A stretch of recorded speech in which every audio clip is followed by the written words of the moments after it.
This time of year, we don't usually think too much about tornadoes. 22 News Storm Team meteorologist Adam Shemko is working for you with why it isn't that unusual for some parts of the country to get severe weather in November and December. Well, Juliana, that's right. On Tuesday and Wednesday, more than a dozen tornadoes touched down in the south.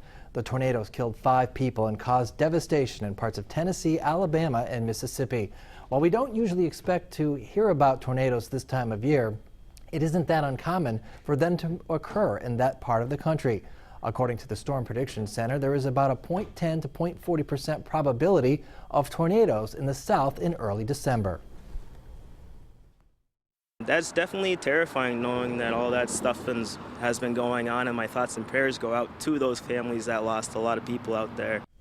The tornadoes also occurred during the night, which likely contributed to the fatalities. And despite being considered the cool season, there is an increase in the number of tornadoes that occur during the month of November. Now, one of the latest tornadoes to occur in our area was the Winder Loch tornado on October 3rd, 1979. I'm 22 News Storm Team meteorologist Adam Shemko.